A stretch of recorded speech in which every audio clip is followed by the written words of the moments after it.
It's a little Maverick amplifier from around 1975, 1980.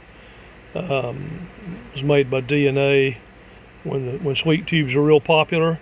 I've rebuilt this one recently. It uses, it originally had four 6K V6s, driving, little small tube driving 4.6 LQ6s, kind of like what an LA 1000 or Amp Supply or a GLA 1000 Dentron amplifier, similar to those. Anyway, I've updated this. This has dual power transformers in phase, pretty good beefy power supply. I've upfitted it with Russian 6P45S tubes, so now I have two, and they're much larger, much more robust tube. Two driving four. These tubes are very inexpensive. They're all over the internet. You can buy these things from all over the world, but again, they're very cheap and extremely durable. I've got a GLA 1000 that I put these things in probably 8 years ago, and I've run it hard on 40 meters, and it's still running fine. So it's a pretty solid setup. So anyway, it's got high and low power, has tuned input on that's adjustable right on the back side.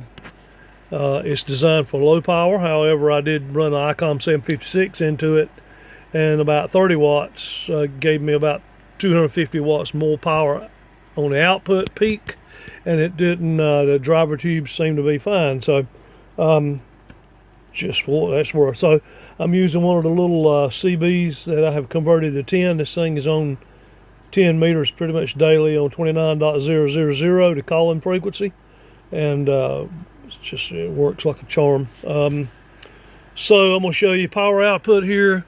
I've got URM 120, which is like a military version of the Bird. It's got a single slug in top with full power settings. And so we'll be looking at the top power scale. I'm in the 1,000 watt range. Over here for peak reading, I'm using an analog. It's a passive peak reader. It's not. It really doesn't show you true peak power. Peak power is probably a little more, but it's an analog circuit, so it doesn't have that store and forward capability. But it's a good relative tuning indicator.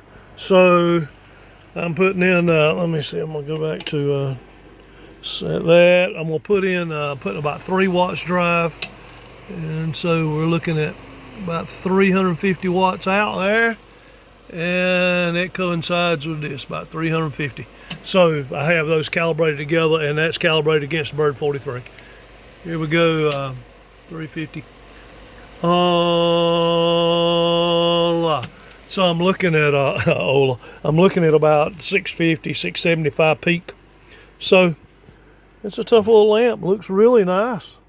It's hard to believe if she's as old as she is. I think it spent a lot of its life parked somewhere.